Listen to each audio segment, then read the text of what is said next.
Okay, we are now live. Good afternoon, everybody. Welcome to this meeting of the Place Overview Committee. I am not Councillor Joyce Barrow, who is regrettably absent today. I'm Daniel Webb, an Overview and Scrutiny Officer here, and I'll be chairing this meeting at the beginning of this meeting in the absence of both the Chairman and the Vice Chairman. As soon as we hold the first order of business will be to elect a chair, but before then I will just read out a preamble and take a roll call. I'm obliged to inform you that this meeting is being live streamed and recorded. Members of the public will be able to hear the audio of the meeting and view the papers shown on the screen. This meeting is being held using remote technology, and should any committee members experience technical difficulties during the meeting, they should immediately ring the support telephone number they have already been supplied with. Everyone is requested to mute their microphones unless asked to speak. Please only use the chat function to indicate the desire to speak. Do not use it for anything else. As chair, for the time being, and the chair to follow, will interpret the council's existing standing orders in light of the requirements of remote participation, with advice from the monitor officer prior to making a ruling. At the start of the meeting, we will ask members of the committee to confirm their presence and any disclosable pecuniary interests they may have of any items on the agenda. I will ask everyone invited to speak during the meeting, including members of the committee and officers, to introduce themselves each time before they speak. Members are reminded to disclose any pecuniary interests in any matters to be discussed which is not included in the register of interests, and leave the meeting prior to the matter being discussed. So please, as I call your name, declare any interests or state I have no interest to declare. Substituting for Councillor Joyce Barrow, Claire Wild. Thank you, Daniel. I confirm I'm here and that I have no interest in any of the agenda items. Thank you. Councillor Andy Boddington. No interest. Councillor Julian Dean. Yeah, present and no interests. Thank you. Councillor Rob Gittins. Present, Chair. Would just like to probably declare on agenda item 7, section 5, there is a climate change, a appraisal. I am Councillor Dean's deputy in such matters, so I would just like to declare that. Thank you. Councillor Simon Harris. Councillor Simon Harris, present. Deputy Portfolio of Highways and Transport for Shropshire Council. My intention is to listen but not take part in the debate about LTP4. Thank you, Councillor Harris. Paul Milner, Councillor Paul Milner has sent his apologies. Councillor Roy Aldcroft is substituting. Yes, I'm present, Chair, and I have no pecuniary interests. And also Dan Morris, Councillor Dan Morris has sent his apologies. Councillor Nick Barnsley is substituting. Present, and I have no interest on any of the agenda items this afternoon. Thank you. Councillor Pam Mosley. Present and no interest to declare. Councillor William Parr.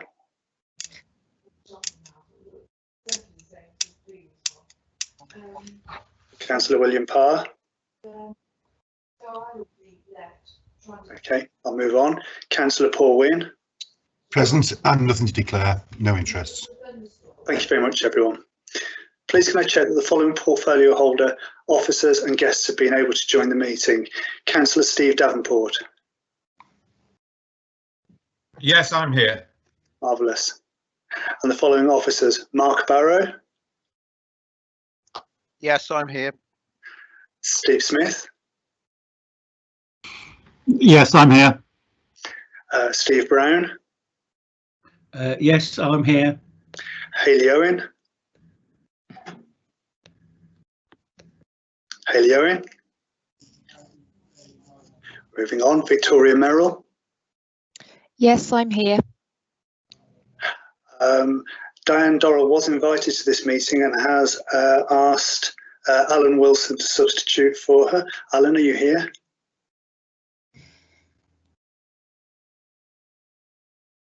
No. Myself, Daniel Webb, Scrutiny Officer.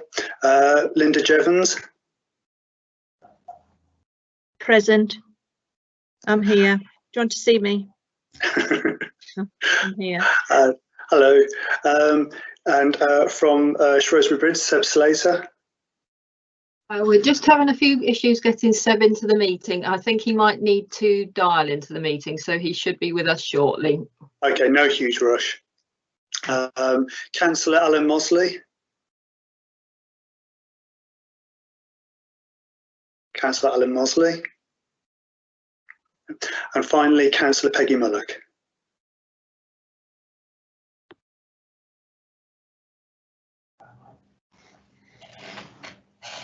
Councillor Peggy Mullock. She's here. I've seen Sorry, her. Dan, I muted instead of unmuted. I thought Yeah, that was the here. case. Marvellous. Thank you. Thank you, Councillor Mullock. Right, I shall, before we start the first item of the agenda, I will proceed with an election for a chair. So could those attending members of the committee amongst themselves nominate a chair for the committee? Can I nominate, please, Councillor Claire Wild? I'll second. Could you, and who was that, please? Sorry. Sorry, there's Councillor Nick Bardsley. Can I nominate Councillor Claire Wild? Okay, thank you, Nick. Would anyone like to second that? Paul will second it. I'll second that. Paul Paul Wynn. Wynn. Do I have any more nominations for the chair?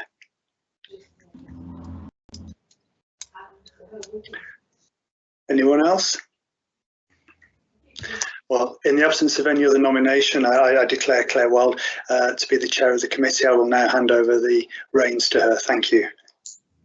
Thank you very much, Daniel. This is Claire Wild here, councillor for the Severn Valley. I think given the circumstances of this electronic meeting, we perhaps ought to elect a vice chair, just in case we have any technical problems. So from the chair, I'd like to nominate Paul Wynn as vice chair for today. Could I have a seconder, please? Yes, Royalcroft, I'll second that. Yeah, everyone happy about that? Yep. Okay, thank you very much indeed. So, Daniel, you've already read out the apologies, but I'll go through them again. Joyce Barrow, unfortunately, is not very well, and neither is Paul Milner, and Dan Morris has a work commitment. So I'm substituting for Joyce. Nick Bardsley is substituting for Dan Morris, and Roy is very kindly substituting for Paul Milner. So can the committee officer confirm if there's any other apologies or substitutions? There's no other apologies or substitutions. Right, okay, and we've done the disclosable interests. Can I just ask at this point, it was mentioned this morning that Nat Green, who's the councillor for the town centre, wanted to speak, but his name wasn't read out. And we haven't had a member question from him. Is he actually here, or? We're just working on getting him into the meeting now, Chair. Right, okay, so let me know when he's in. Okay. Okay, thank you very much. So, as stated on the agenda, the minutes of the Placeover community meeting held on the 5th of November will be presented at the next meeting of the committee. So we haven't got the minutes to agree today. Item number 4 are the public questions. 2 members of the public have submitted questions. Daniel Webb is going to read them out, and then I'm going to ask Steve Brown to respond. So the first question is from Brian Palin. Would you like to read it out, please, Daniel? Thank you, Chair. The first question is as follows. Why were COVID-19 safe arrangements not put in place on Town Wall, Shrewsbury to provide physical and COVID-safe passage for pedestrians, wheelchair users and users of mobility scooters?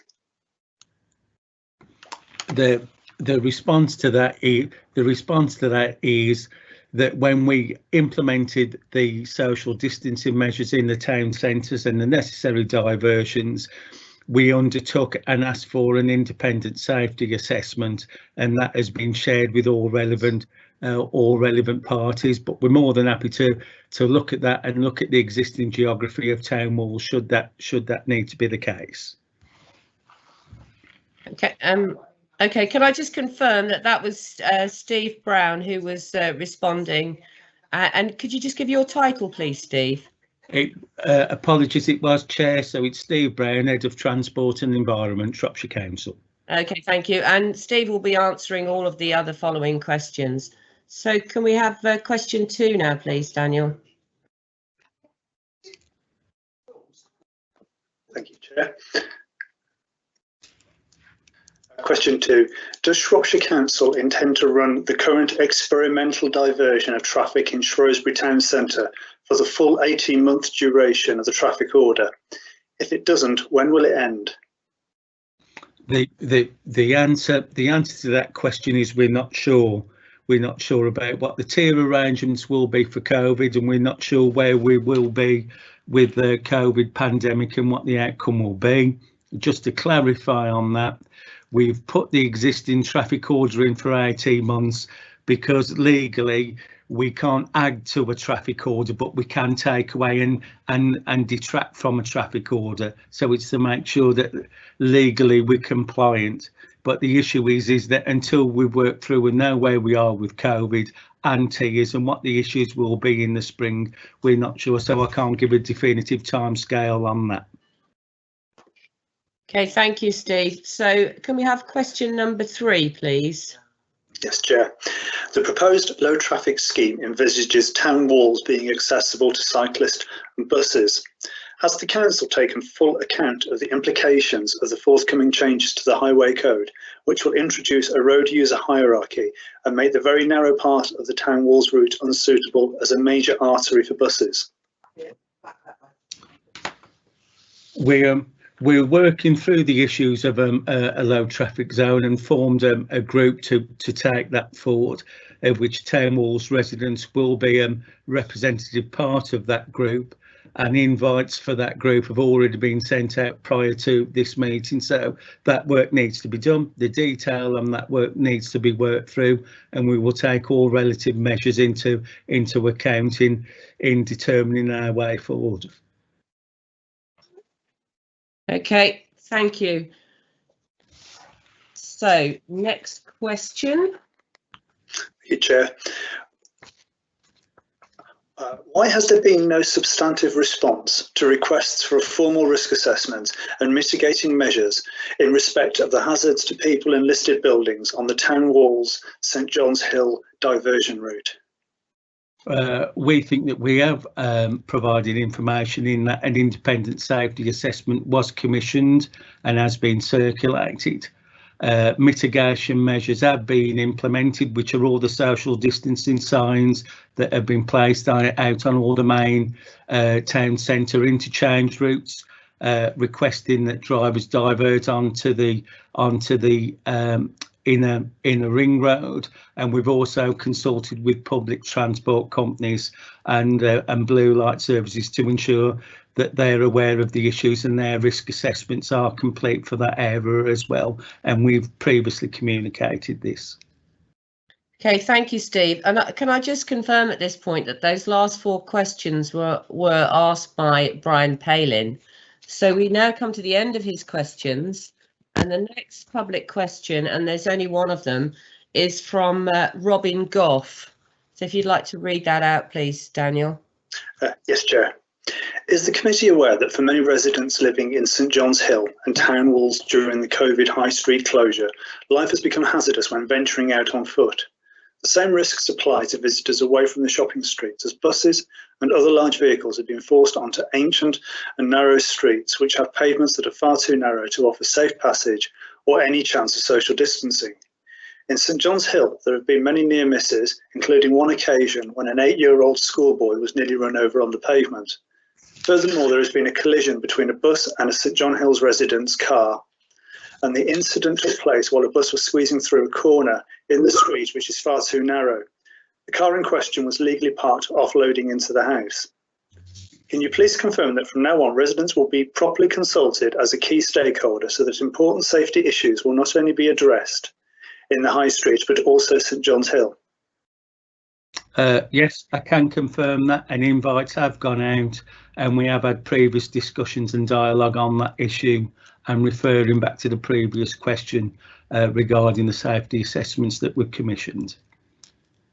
Thank you very much. So we now move on to agenda item 5, which is members' questions. There are no member questions, but at this point, I want to ask, is Nat Green now in the meeting?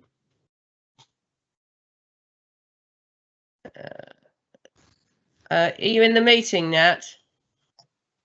I believe that he is, Chair, but I think he's on mute at the moment. Okay. Hello, sorry, Chair. Yes, I am now in the meeting. Yes. Right. Okay. So would you like to ask a question now, or do you want to ask it after the presentation?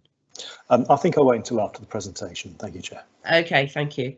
So, and at this point, I ought to say that we have Seb Slater. Seb Slater, are you now in the meeting?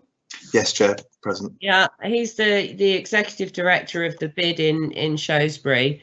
So thank you very much for attending. I will give you the opportunity to ask a question or questions once Steve has done his presentation. So if I now ask Steve to introduce the report, that would be really helpful. You there, Steve? I am, and shall I do the presentation first, because the presentation directly obviously links into the report? Yeah, absolutely. Do your presentation, okay. And then your report, and then we'll have the questions after. Thank you, Steve. Okay, thank you, Chair. The purpose of this presentation is just to sort of take committee through some of the context and the rationale and the thought process that led up to the social distancing work that we've done and implemented across the borough. If you sort of think back 210 working days ago, we didn't use the phrase social distancing. We hadn't done social distancing work before. We weren't reacting to a pandemic. And we got no organisational experience or background or knowledge of doing such work. So this work had to be implemented from a standing start and had to be implemented from the guidance and the information that we were receiving from central government. It's also perhaps pertinent to understand that whilst we were undertaking this work, we were receiving numerous communications from different arms of government, whether that be to do with buses or bus subsidies or transport for children to get to school. And we were looking at car parking charges and also dealing with the issue of the recycling centres and whether they should be closed or reopened. So we were implementing all of that work.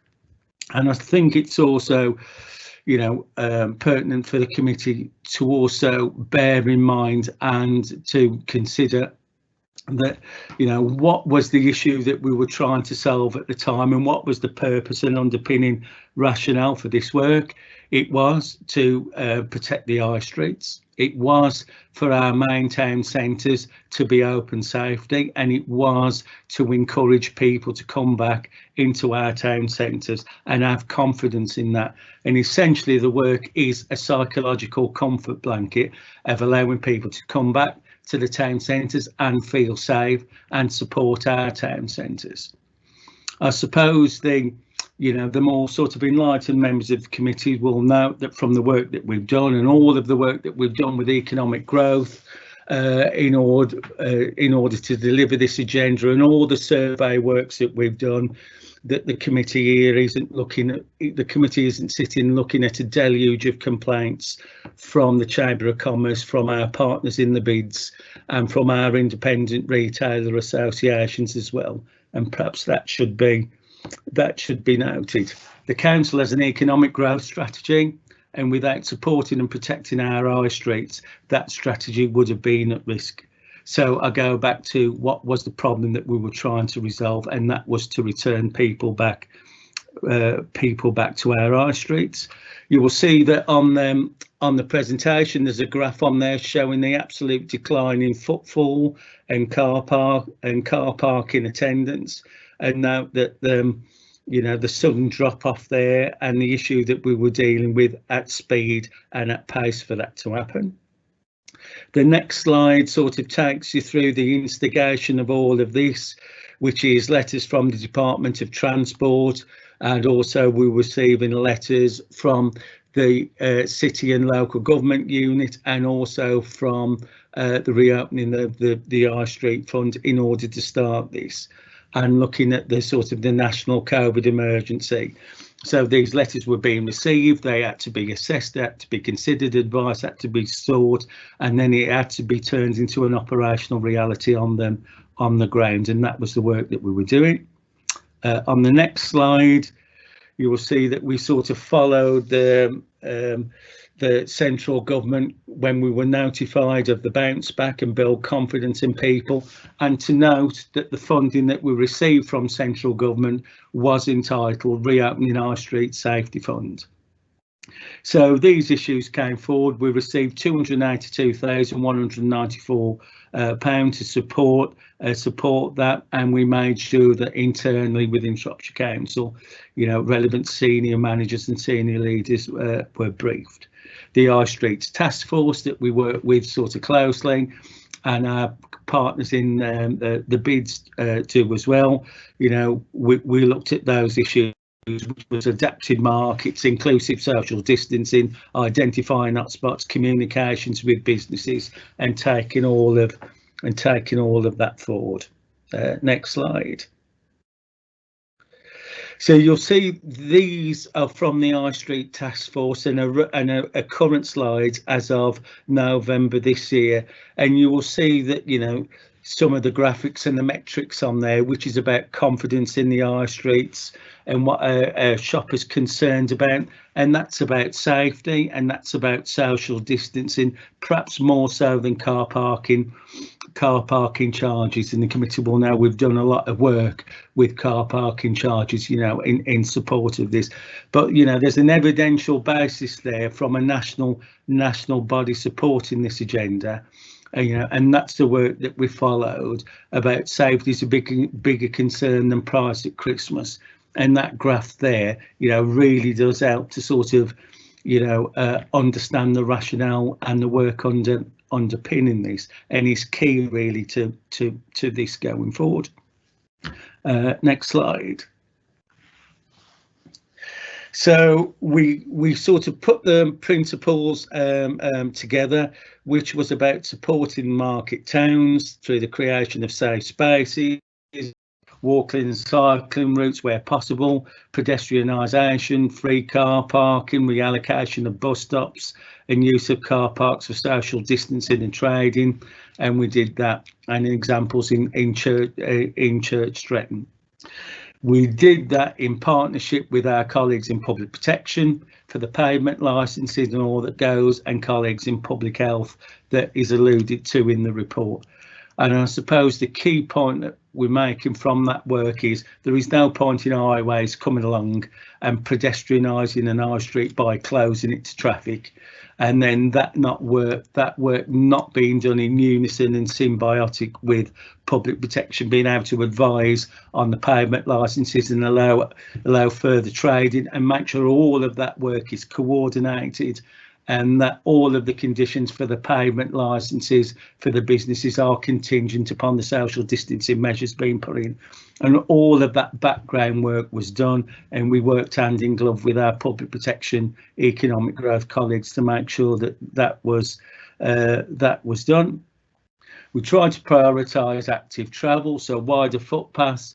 We looked at where we could put in some cycling, and you've seen some of the additional cycling that we've put in county-wide, and that agenda needs to be further delivered, but we brought that work in at pace. And item 3 was about reallocating space. If it looks safer, it probably feels safer. So we put in the signs that you can see, you know, around the key town centres. We put in one-way systems to make sure that we could segregate where possible. We looked in some areas at taking out public realm furniture to widen up the sort of the public realm. So this work was done, and we did that in communication, you know, with our colleagues at the bids, and we've worked hand in glove with our colleagues at the bids and in glove with public protection and in glove with public health, and also with our Chamber of Commerce, the town and parish councils, and making sure that that's being done in order to bring these things through. And in some areas that has caused issues, and I do recognise the issues that it's caused in town walls, and the similar issues in Ludlow where we've pedestrianised the high street in Ludlow on Fridays and Saturdays as well. But again, it goes back to the issue that you're trying to resolve. The next slide. The next slide sort of gives you a taste of some of the media releases that we have, and these are cut and paste from the Shropshire Star about shops being welcome and backing customers with social distancing measures, and the work that we did, you know, to support all of that. The next slide gives you a background to some of the work that was being done behind the scenes, which is about the sort of the planning and how we go through this in order to make sure that the legalities of an experimental order or an emergency traffic regulation order are landed, planned and delivered, and all of that work went on in the background, and also that's diverted a lot of staff attention away from other and routine works. On the next slide, again, there's some more images of the work that we've done, that's an image of the pedestrianisation of Bridge North High Street that was done at the time to support the market work in there. And if you click through the slides going forward, you'll see that those are the signs that have gone up. Some more examples of the parking charges going forward, and also there's other slides there of the other market towns as well. So you've got Oswald Street, you've got Ludlow, which is to pedestrianise that key high street. Carry on with you've got Oswald Street there showing where we've widened the footpaths to allow those to go, and some of the signage that's gone through there. And on the next slide as well, you know, you can see the sort of wild cut with the wider footpaths. In the top right picture, there's the sort of the walking slide there, the wider footpaths in Much Wenlock, which is at the bottom, and the pedestrianisation of the high street there in Bridge North that was done at the time. On the next slide is a list of all the towns that we've put the work in, and in some, like Whitchurch, we've removed those. We removed the social distancing following discussions with the town council and the members there, and that links to the website that we've done. Next slide is that, you know, that this was being actively promoted as well. So you can see in the safe and secure for everyone, there's the pedestrian only, and the sort of the dine al fresco that was being done to encourage people back into the town. Next slide. I think for me that what we did as well is, you know, this sort of brought on over the period of the spring and summer that there was some reticence about the social distancing measures coming in, and especially in Shrewsbury, that seemed to generate a mindset change of actually this is quite good, this is quite positive. How do we capture the best of this? You know, when we're working with colleagues at the town council, the big town plan,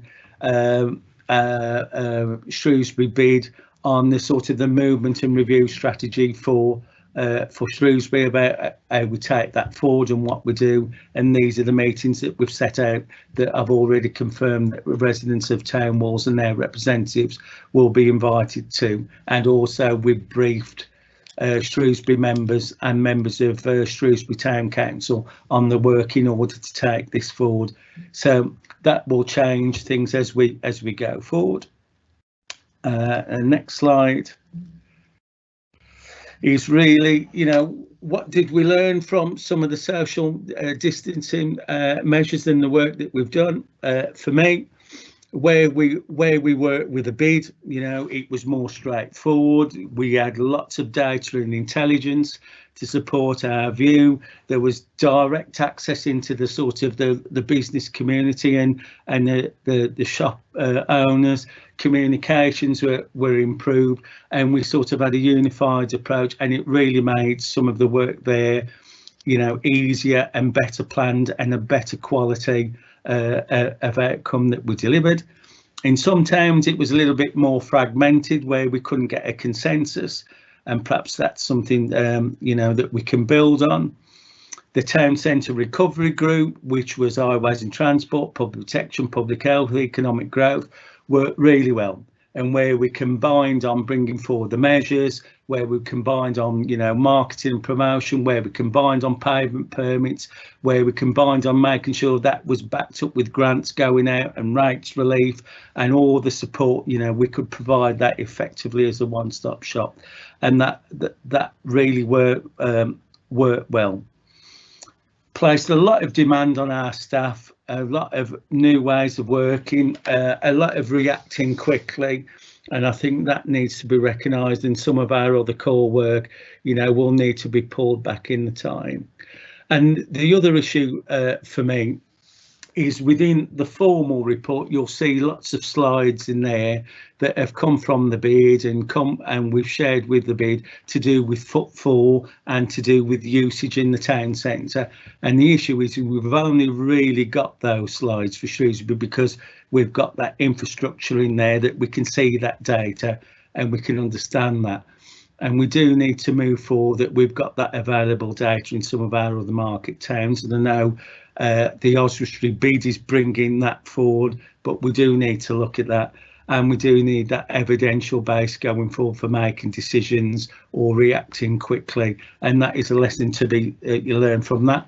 It's not a complaint or a criticism, but it would be better in the future if we've really got that data and we know how our towns are reacting to certain issues, and we can plan and we can invest and we can make operational policy changes quicker with that. And for me, that would be the way forward on footfall, on anonymous use of mobile data to track patterns and to work with our policy and planning as a council in the future. Thank you, Claire. Thank you very much, Steve. Hayley Owen. Hayley, are you with us? Hayley? No. Chair, I don't think Hayley's actually at the meeting. She didn't answer to the roll call. Right. Okay. No, I wondered if she came in late. Okay. So I was going to ask Hayley to speak. She's not here. I was going to ask Seb if he wanted to say a few words. I have got a couple of members wanting to ask questions, and you will have another opportunity to speak as well, Seb, at the end. But do you want to add anything to what Steve has said? Yeah, sure. I can give a view from the business community in terms of how the year's gone. I think, you know, picking up on what Steve said, I think from the outset, one of the things we did well was form the recovery task force in Shrewsbury and get, you know, both councils and the bid meeting regularly, considering the advice that was coming thick and fast from government, and where possible taking collective decisions. So I think that's, you know, been really good partnership working, and something that we'll certainly want to continue. In terms of our strategy, we had a kind of overarching aim, which is about creating a safe and welcoming town centre, trying to encourage people back to support local businesses, support the local economy. And I think by and large, I think we have achieved that. We've worked together on promotional campaigns. Hopefully many members and the public have seen the Shrewsbury's Open campaign, prominent advertising, social media activity, but also activity on the street. So we were able to put things like music on in the town. We did lots of photography with our independent traders. And this campaign is continuing to run now. We see this as kind of through the pandemic, but maybe even beyond. And it's certainly been helped by the free car parking offer. That's gone down very well with businesses. If you go back to the start of, you know, the first lockdown, if you like, and looking at how we were going to recover, I think if you'd have said we'd have had the year we've had, we'd have certainly taken that. There's been a relatively small number of businesses closing, and mainly nationals that are undergoing structural changes often at a more national level. And it's really encouraging that we've actually started to see some new independent businesses opening up in the run up to Christmas. So some good signs there. In terms of the summer, I think some of the other positives to take from it was the cafe culture that really came to the fore. And I'd just like to highlight some of the good working with the licensing team at Shropshire Council, who, you know, we worked together to give that additional space to businesses. And I think if you look at a space like the Square, had a fantastic feel to it this summer with music going on, lots of outdoor seating activity. Equally, Victoria Quay, I think, was really transformed this summer. And, you know, those sort of projects are the things that we should certainly look to keep looking forward. In terms of the footfall, as Steve's highlighted this already, but just to say, you know, we look at the benchmarks in terms of other UK towns and how they're performing. And consistently, Shrewsbury, when the town has been open and we've had the movement interventions in place, we've consistently been 10 to 20% above similar towns. So I think that's a really positive story to build on. And in terms of the sort of support, in terms of the surveying that we've done, the public are very supportive of overall the things that we've done. 80% of the public broadly have supported the measures that have been put in place. Lots of comments about how things could be done better in certain areas and how things could look more attractive. And I certainly think that's something to look at. And in terms of businesses, we've also had good support for the measures put in place. 60% of businesses have supported, about 10% in the middle, and 30% have not supported to varying degrees. So, you know, not everyone has been pleased with everything that's happened, but on balance, I think a lot of support from the whole community. And finally, just on the kind of town walls, and as a bid, we do have members in that area of town as well, some of the schools. And, you know, it's important to recognise that there have been some negative impacts in terms of increased traffic there. But we're, as a bid, really pleased now to be part of a group of organisations working together with the residents, with bus users and so on, and looking at kind of the longer term to try and bring forward some proposals which will have positive benefits for all of us. But thank you, Chair. Thank you very much. Before we move on to some other members, I've just had an email from Robin Goff who asked a question, and he says, if you see this email, can you be aware that Steve Brown has stated in response to our public question, as residents, that an independent risk assessment has been shared with stakeholders. I've forwarded you that, so could you forward the risk assessment on to Robin Goff, please, Stephen, after the meeting? I think to correct that, Claire, I said that a safety assessment had been undertaken, and that. Oh, right, okay. So a safety assessment, okay, as opposed to an independent risk assessment. Is there a hard copy of that, or? It is, and I've already shared that with the residents, but I can share it again. Yeah, if you just send Mr. Goff that'd be helpful. Okay, absolutely. Thank you very much, Steve. So Nat, as a local member, I'll let you speak first if you're there. Would you like to ask your question?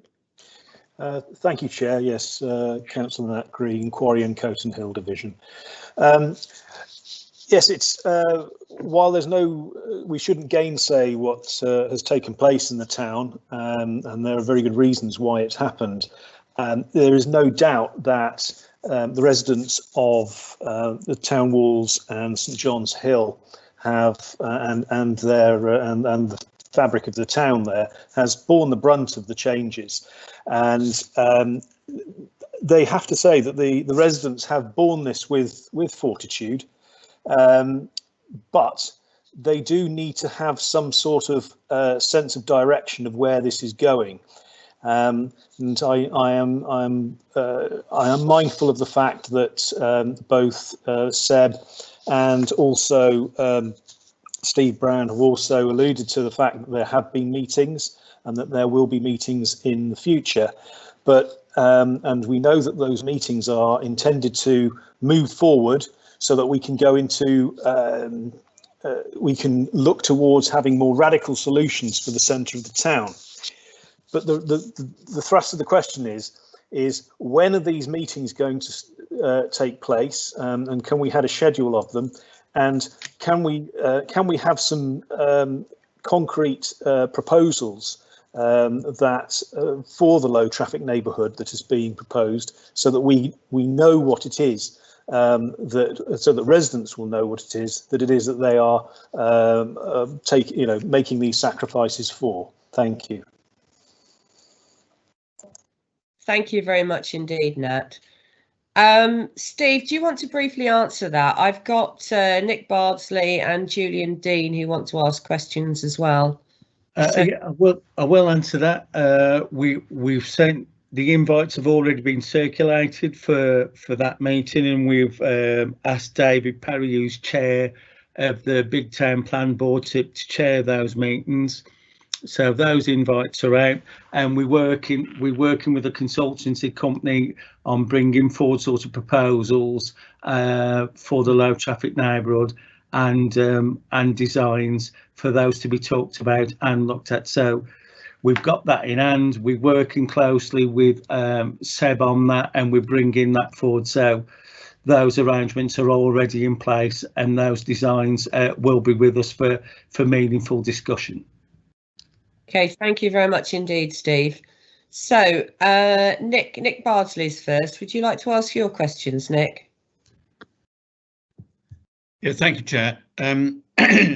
They relate very much to the presentation that Steve Brown gave us. And could I ask, first of all, we had a grant of 280-odd thousand pounds. I think that's right, isn't it? That's the figure quoted on one of the slides. How much did we actually spend? We've still got, I can tell you exactly, Nick, if you just give me a moment. We've got 240. We've spent 248,000, so we've got about 40,000 left in headroom. And does that include the staff time, or is the staff time, so to speak, over and above that? So if I just let you know what sort of the management of that has been, it might assist. So, and it might answer some other questions. So we received this grant from the Department for Transport. The grant is a revenue only grant, and will only fund Department for Transport issues. So that answers some of the concerns about why are the barriers, why are the road closures, why are the Toblerone red and white barriers, because the revenue, and we can't capitalise that, and it's a DFT funded equipment to a degree. So that's the grant conditions.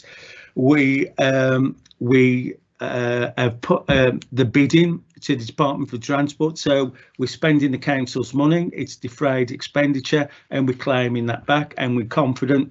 We've worked with the grant people there, they've seen that our application of what we've done, and they're confident that we'll be reimbursed on that.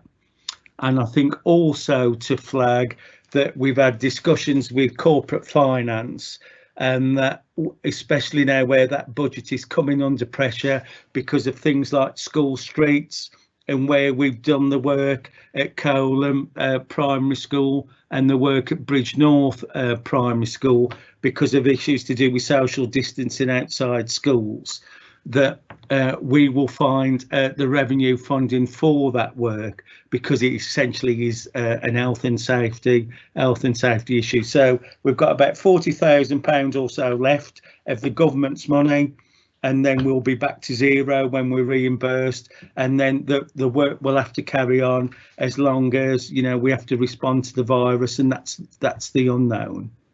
Yeah, forgive me, I don't think Steve answered the question. Does that spend include staff time, or is staff time over and above the 240 odd thousand we've spent? Staff time is over and above and is not included in that. Is there any estimate of how much that would be? I mean, there's I think, Steve, you said an immense amount of staff time has gone on this Immense, yeah, that was the adjective you used. Absolutely. Well, one of the issues of the grant was that that the staff that would be using for the local authority staff were already employed and would be redeployed, is one of the issues there. And the word immense was used carefully. We've had staff out working a lot of hours, out at weekends, out checking and monitoring. We had staff out at 6 o'clock in the morning, you know, to make sure that the High Street closure in Bridge North was done properly and safely. So the grant that we received and the conditions of the grant, Councillor Bardsley, are what we had to react to, but the staff time would be a cost that we've diverted. So to me, it's a loss of opportunity cost for staff rather than the direct cost.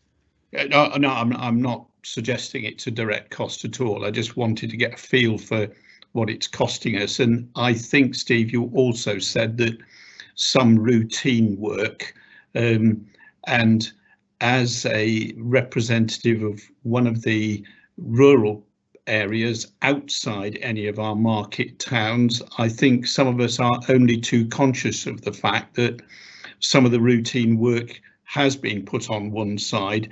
I don't wish to move on to an entirely different topic, Chair, but I hope Steve meant what he said when he said that we'd be coming back to that routine work, because some of us are getting a lot of stick about the money being spent in the towns and how little spent in the rural parishes.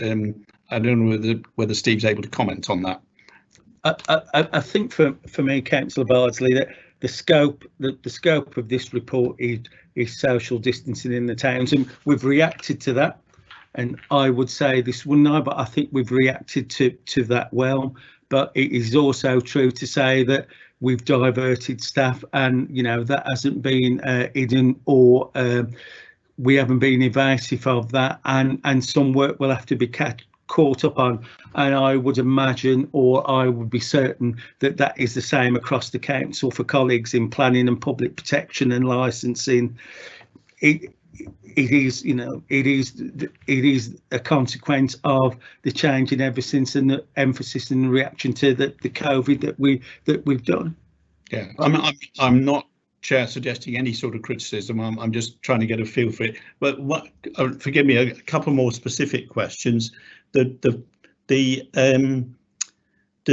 page with High Street Task Force data, and at the top it says November 2020. So I guess that's pretty recent.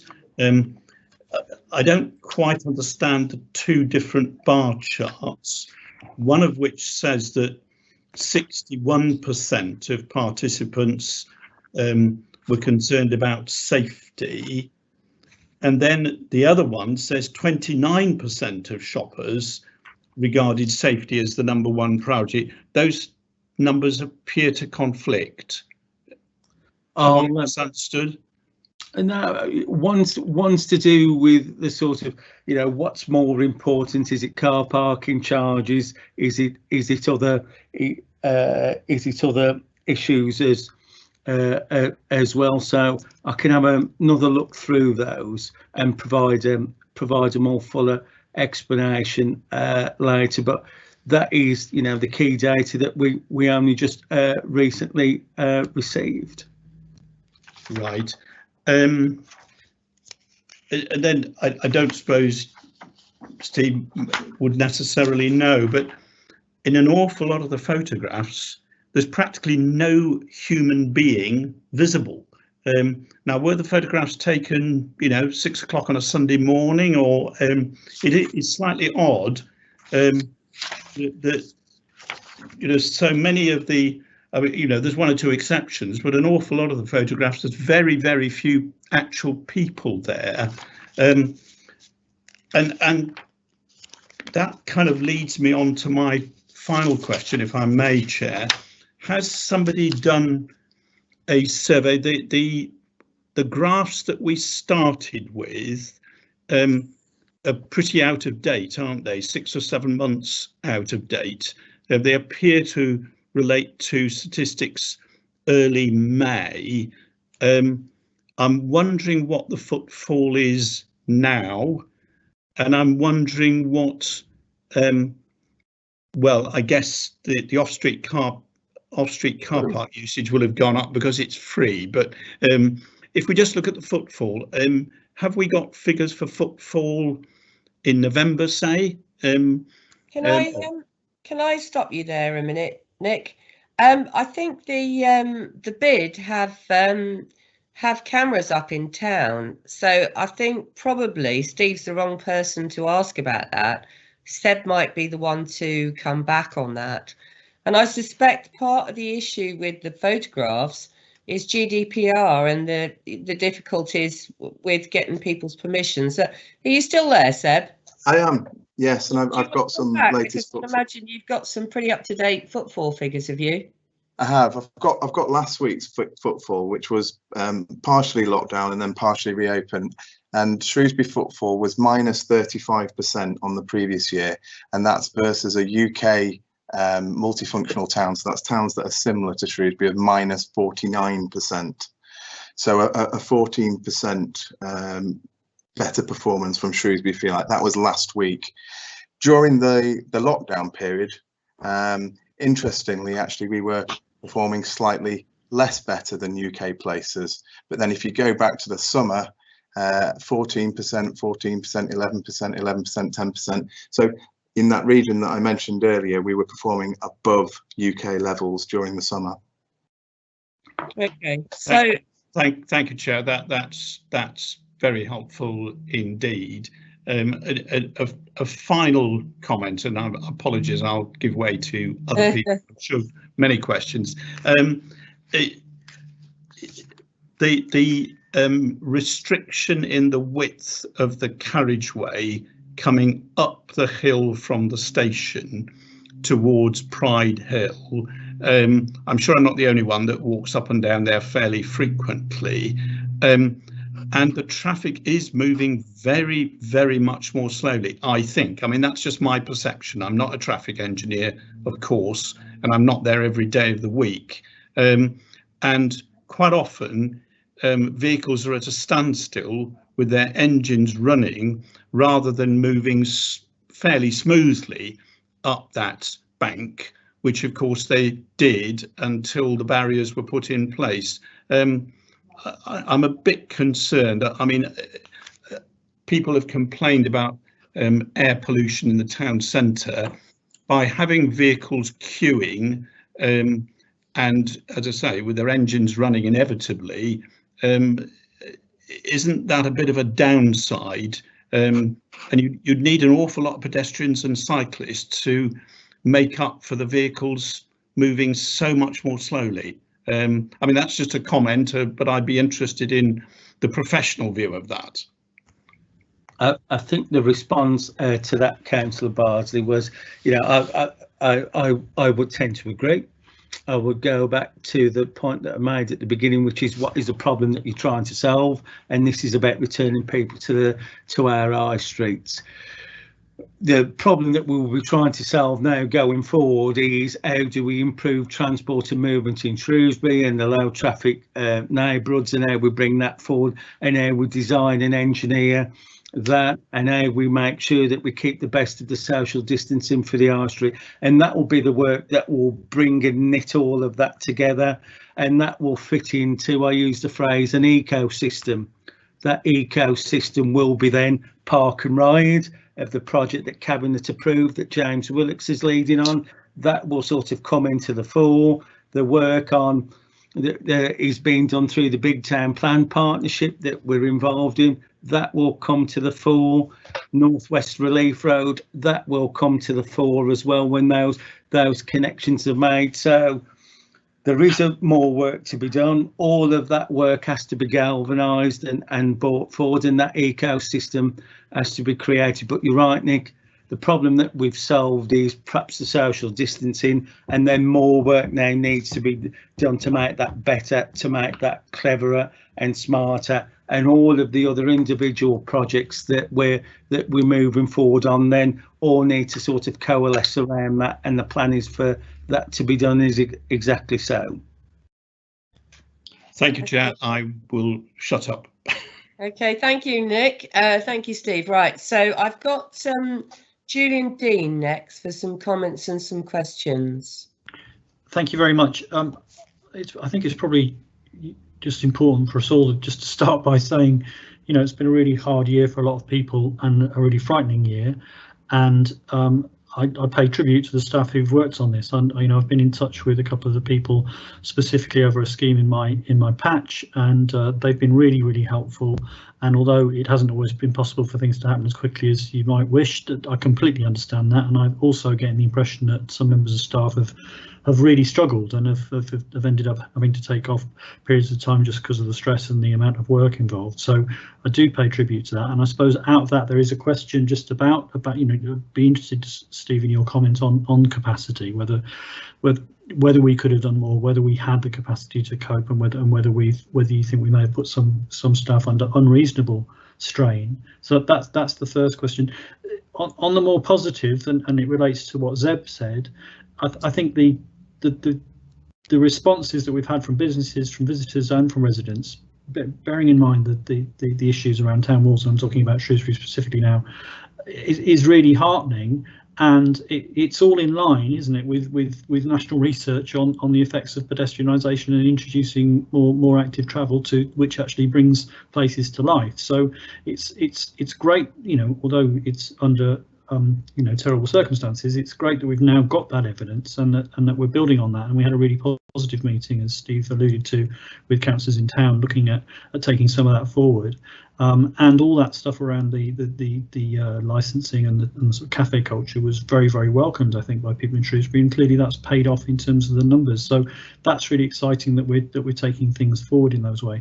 Just a couple of other points. So the first is you made a really interesting point about how for Shrewsbury, and I don't know about the other towns, but the joined up thinking, the joined up working was really, really useful. And one element in that, for example, was the use of Commonplace, the website where people could put comments on. I think that was great. I think that was a really useful initiative, and I'm recommending people to continue using it. I'm hoping it's still being looked at, and I think that would be something great for the other market towns. So perhaps that sort of joined up way of working and using some of the sort of technology that's out there for people to make comments would be a really useful thing. And it also relates, doesn't it, to RTP? If we're thinking about sort of future developments, that way of consulting would be really, really helpful, I think. So that's something I think we've learned which should be useful. The next point was just a small one, but it's been an irritation for me, and I've emailed you about it before, but this is about pedestrian crossings. So one of the measures that I think we didn't take, which we could have done, was to support some of the pedestrian crossings a little bit more. My experience of the crossing on the town side of Welsh Bridge is that you stand there for ages and people then regularly take their life in their hands because they can't quite work out when it's ever going to be a full pedestrian phase. And similarly with around the bottom of around the station and coming from the north of town, whether you're on the Ellesmere Road or coming down past Flax Mill, it's not great from a pedestrian point of view. And I've certainly stood there less than 2 meters from people waiting to cross that junction, and I think we perhaps could have done more for pedestrians there. The two final points. One is just in terms of you know, in the end, you made the point that this was about perception, but also it was about health. You know, so I'm just wondering if there is any evidence that in terms of spikes in infection rates around our market towns, whether we've learned anything, whether there's been anything. You know, I don't want to cast aspersions on any particular market towns, but I'd heard, you know, as we all did, probably rumours of spikes here and there in different places, and I'm just wondering if there was any relationship between those and some of the measures. So just be interested in your comments on that. And then the final one is just around the emergency active travel fund, because as we know, we only got about a third of what seemed to be possible in tranche 2 of the emergency active travel fund. And I suppose that also relates back to the capacity issue. And I know we're waiting for a more detailed response from the government as to why we didn't get the amount that was possible. But I wonder if you have any comments on why you think we didn't get the money that perhaps we could have got there. Thank you. Okay, do you want me to respond to some of those? Yeah, if you can briefly, I think, Steve, because I'm conscious of time now. Okay, so I'll probably forget some of the points that you raised, Julian, but I'll try my best. So yes, staff have been under pressure, and we've had to actively manage that. And I've had to actively, send staff away and tell them to have a week's leave and tell them to have some downtime and make sure that that's happened. And the pressure has been, quite intense to a degree, because we're talking, predominantly about Shrewsbury, but there was much Wenlock, there was Bridge North, there was Market Drayton, there was Church Stretton, there was Ludlow. There was Bridge North and there was Whitchurch as well. So, that work had to be done. Active travel, we do need to look at that. Active travel will be with us, and I think you're right, Julian, in the sort of the national agenda is that way. And I think, we do need to sort of move our thinking now. I think personally, if I'm speaking for myself, and I would want to emphasise that, within our town centres, there perhaps needs to be a change in thought process from how do we get as many cars into a town centre and make it convenient for them to run around the town centre as quickly as possible, to how do we engineer a town centre so there's improved air quality and there's and there's pedestrianisation, and that will also link into how will town centres be post-COVID, and if more people are more likely to work from home, and if there is online shopping, then how do we make our town centres more attractive and a mixed economy of shops and perhaps residential businesses. So I think there has got to be a psychological shift, but that's Steve Brown from Wolverhampton saying his personal view. But I think that is something that we need to be more mindful of, and perhaps that should link into LTP4. That might be an hint on that to set that forward. And there is a lot of learning. There is a lot of learning to do from this. There is a lot of stepping back. There is a lot of things that could be done better. And I suppose there's a balance between using that as a learning exercise and making ourselves a learning organisation, and also stepping back and recognising a lot of the work that people did and what we sort of managed to achieve, from short notice, and getting a balanced perspective of that. Thank you very much, Steve. Now I have got Steve Davenport. Are you there, Steve? I am. Yeah, if you want to, do you want to just speak briefly, or? Yeah, very, very briefly. I just want to pay tribute to the staff that have worked on this throughout the county. Indeed, I walked every town in the county, some of you will know that, with one of the officers through May and June. We visited everywhere, worked on every street, gill and alley. So I'm well versed on what's gone on in every town. And we've discussed at that time with the town councils and some parish councils in Albrighton, and they've done an incredible job. But I do, and we've changed as we've gone along, particularly in places like Whitchurch. We first blocked the high street off. We're doing basically what the town council wanted us to do there. In Ellesmere, we've actually now taken the barriers down because we've been requested to do so. Likewise, in some places in Oswestry. So it is definitely a moving feast, if you like. It's not what it was. It's not now what it was when it started a few months ago. But I have been very vocal, particularly in Shrewsbury, as you know, I don't like to do this, but I can't back the officers what's happening in Shrewsbury. Whilst absolutely we need to keep the vehicles out, but we can't move one problem from one area and stick it in another. It's not solving a problem, it's shifting a problem. And actually we've got 1,700, but mine's twofold there, 1,700 buses a week moving on town walls. But I'd like to think we were inclusive, not exclusive. I would like to see the park and ride buses coming through the town, helping not only the normal, you know, everyday shoppers, but the disabled, the elderly, and you know, I've talked to a lot of shop owners. I don't wish to seem rude, but you're sort of diverging away from what we're discussing. Right, that's fine. Okay, I accept the paper, except for one part of it, just so you know. Yeah, well, okay. So have we got any recommendations there, Daniel?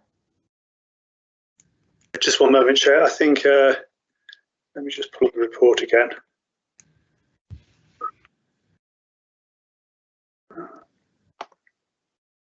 Yeah, you've got them there. I'd just like to say a few words, please, in moving the recommendations. I mean, I think COVID has been horrendous for everybody. It's been a very steep learning curve. I think all Shropshire Council staff have worked so hard. You know, they've got up in all the bad weather at 6 o'clock in the morning to do all these things. They've not complained. They've worked extra hours. And I think it's very easy to criticise sometimes. Sorry, I wouldn't want any of our staff to think that we're critical of all the hard work they've put in. I mean, the answer obviously is nothing's perfect, but the work they've done is really incredible. So I would like you to email Steve, to email the staff to thank them for all their hard work. As I say, I appreciate other people have different opinions and it's not perfect and there's still more work to do, but you can't move away from the fact that our work staff have worked really, really hard. So I would like that. I would like that recognised. Have I got a seconder for the recommendations? Paul Wynne, I'll second it. Thank you very much. So is anybody against the recommendations, or are we okay with that? If you're against the recommendations, please put your hand up now.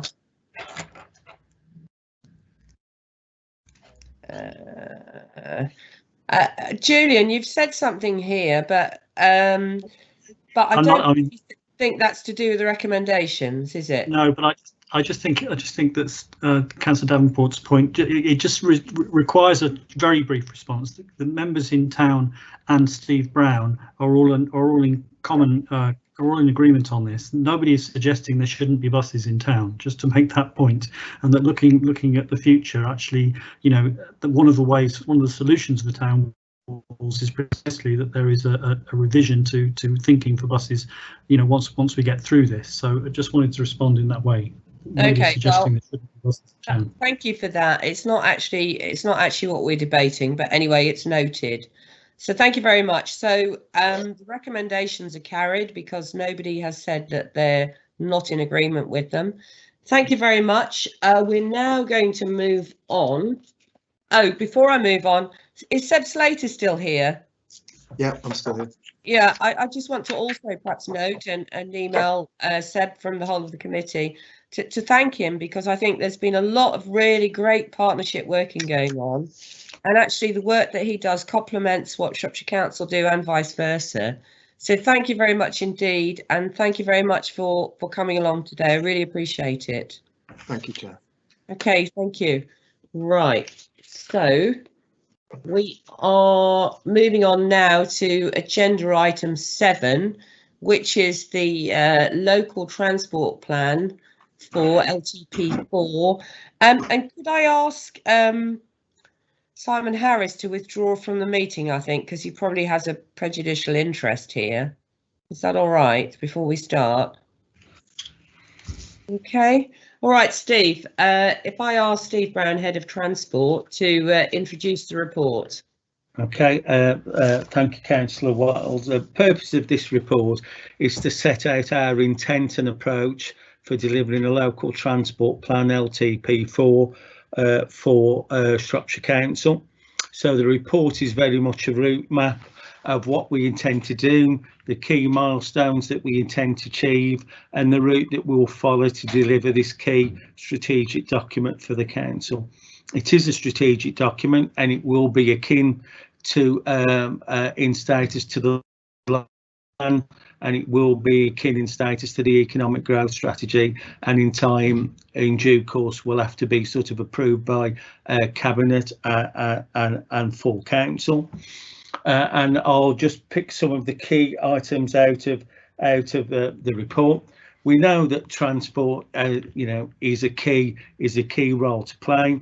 In the previous discussion, we've discussed transport and how that can change and shape a place and a town centre and support the businesses and look at the economic vibrancy, but also, you know, in the sort of recreational and well-being of an area as well. So we need to be clear on that. The council and its wider partners needs a strategic document, a guiding North Star, if you like, to sort of shape its decisions, to shape its policies, to shape its thinking and its rationale in how we go forward. And just thinking over the last sort of 2 or 3 years, because, you know, we won't, you know, we're not being evasive, you know, there has been an hiatus and we do need to restart this process, and I accept that. But, you know, where are we now with COVID? Where are we now with, you know, hydrogen charging? Where are we now with electric buses? And all of these things have to be brought forward. And we've also said about, in the previous discussion, the impact on the town centres and how that may change and the issues that will be coming forward. So there are practical issues, but there are also strategic policy issues that need to be done. LTP4 will shape and guide that. LTP4 will give us more leverage when we're discussing at the local enterprise partnerships or with Midlands Connect or bidding into DFT, because we will have a strategic document that has been developed that has an evidential base and is supported by the council and the wider community, and we will be able to point to that. We are required as a council. We are required to have an LTP4, a local transport plan. It's with our gift when that is done, but we are required to do that, and we will move. We'll move on that. The report says that there'll be targeted consultation events, and that's documented and milestoned in the report to make sure that officers, members, wider stakeholders and the groups are all brought forward on this.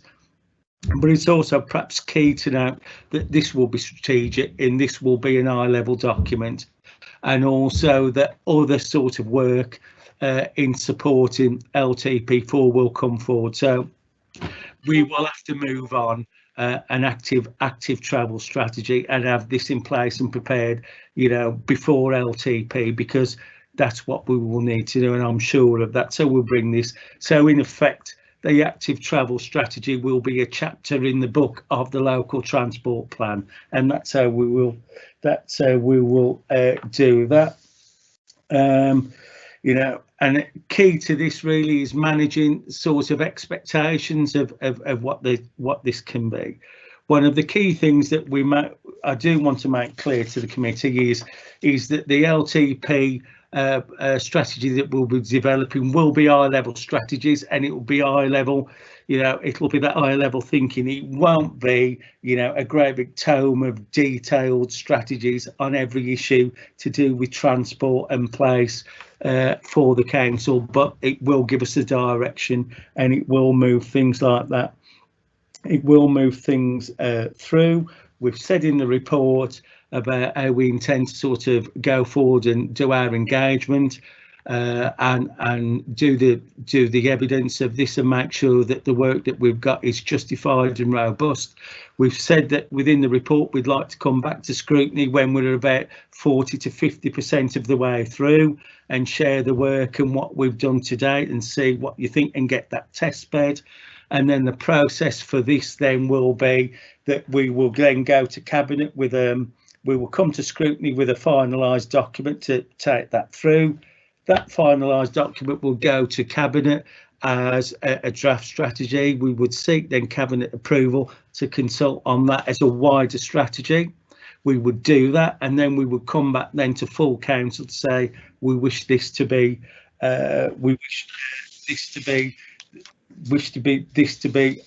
adopted, and then we would take that forward.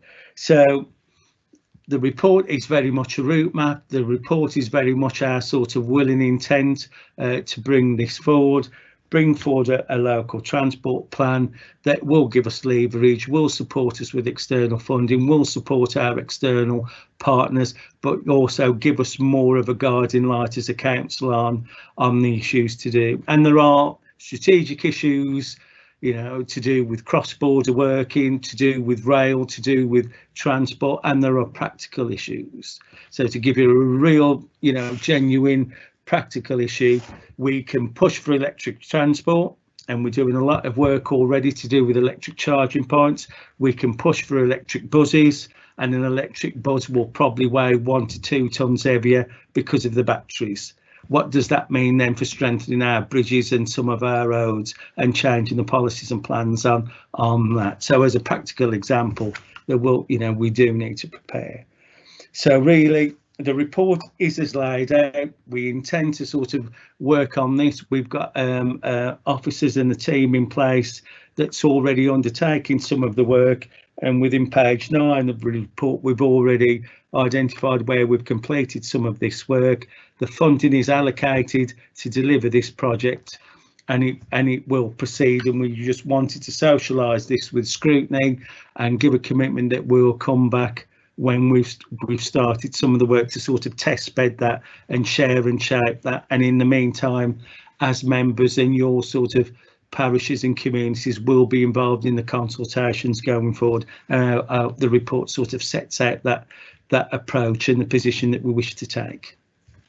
Thank you very much indeed, Steve. So Andy, I take it you wanted to talk on LTP4, not the last agenda item.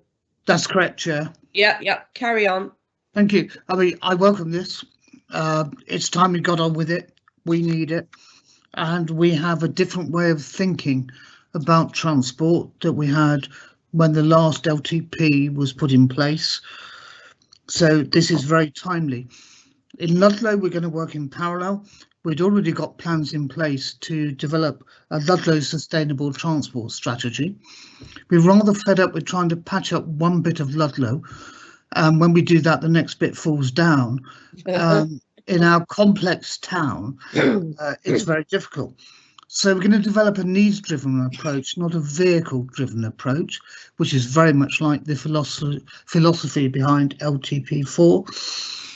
We're going to do a street-by-street audit, so it's very different scale as such to look at the issues.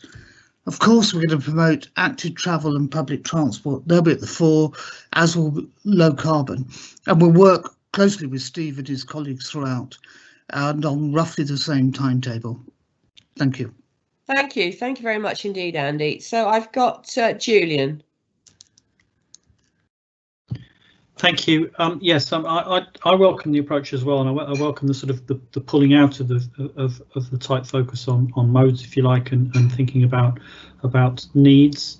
I'm just wondering if we can pull out even further and think about, you know, are we looking at this in terms of shaping transport and travel opportunities that are inclusive, and that including thinking about, well, are there sometimes opportunities to do things which don't require travel, so not just home working but also the whole concept of the 15-minute neighbourhood and doing things to sort of support more neighbourhood living, which is one of the features actually perhaps of this last year that people have been quite excited about.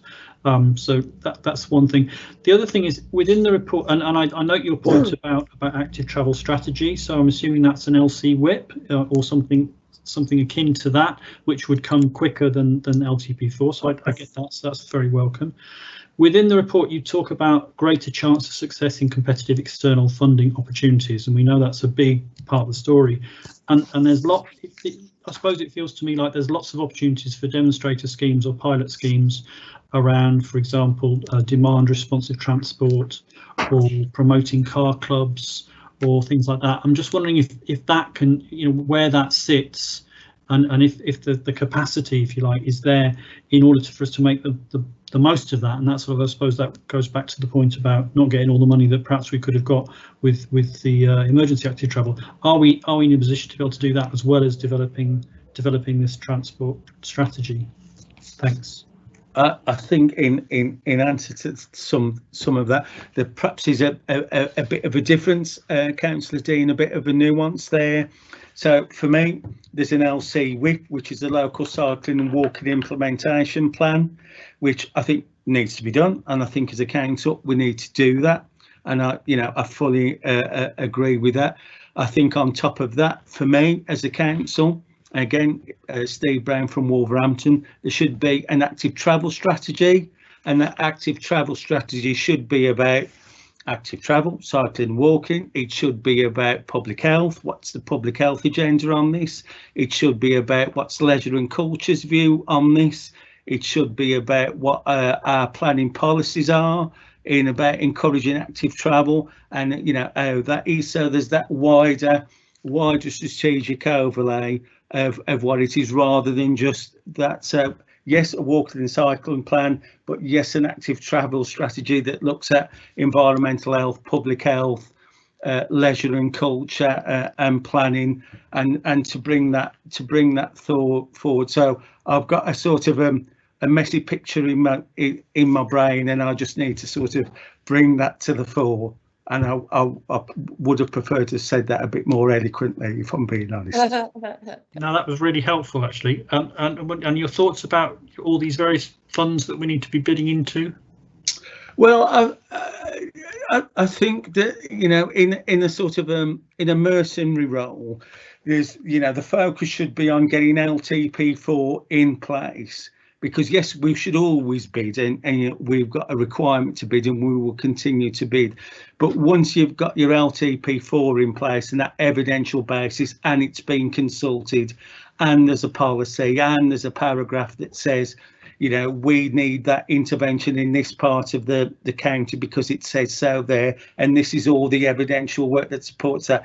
It makes it a lot more straightforward, and we can be quicker on our feet. So strategically, we need to get there, and then that will give us the springboard to move from there. And in the sort of a mercenary way, that that should be the approach. To note that especially on the active travel allocations, that where you've got the combined transport authorities, the Manchester, the West Midlands Travel, the West Midlands Travel and all of those, they had the bulk of that funding because the work and the capacities there. So yes, we need to advance and close that gap quicker, and I accept that. Okay, thank you very much indeed, Steve. Have we got recommendations for this report? I'd like to put them up on the screen. Okay, so I'm going to move the recommendations. I think everyone's happy with the approach. Do I have a seconder? That's right. Also, Yep. Yeah, I've got a seconder. Is everyone happy with the report? Sounds like Julian and Andy are happy with the report. Everyone happy with the report? Yes. Yeah. Okay. So we'll accept that. We'll accept that report. Thank you very much indeed, Steve. You've had a busy afternoon, and I've enjoyed your presentation. So thank you very much, and stay safe, and pass on our best wishes to the whole of your team. Thank you. I will, and I'll make sure the email goes. So thank you, Councillor Wilde. Much appreciated. Okie dokie then. Right. So we're now going to move on to item number 9, which is the Place Overview Committee work programme. And what I'd say to this agenda item is, since we haven't got the chair here today or the vice chair, and the next meeting is scheduled for the 20th of January, I think it would be better if we left the work programme till January. I don't know what anybody else thinks. Chair, as far as I'm aware, I'm just having a look now from the November work programme. There don't appear to be any changes since that November meeting. Technically speaking, in order for you to consider the items in January, the committee has to agree to consider those items in January. It can't just look at them in January. We'll agree what we want to look at in January and leave any other tinkering to Joyce, because it's her committee and Paul Mills. Indeed, I think what I would then do is take this back to the chair for her agreement, and to add or take any extra items as instructed by her. Yep. Okay, that sounds fine. I think everyone's happy with that. Okay, and so the next item number 10, is the date and time of the next meeting, which is Thursday, the 28th of January at 10 o'clock. So all it leaves me to say really is have a very happy and very safe Christmas. Take care, and hopefully see you all in the new year. Have you got anything else, Daniel? Pardon me, I'm on mute. My apologies. No, nothing else, Chair. No, okay. So thank you very much indeed, and we'll finish the meeting here. Okay. Thank you. For sharing. Bye. Bye. Enjoy. Bye. Thank you. Bye now.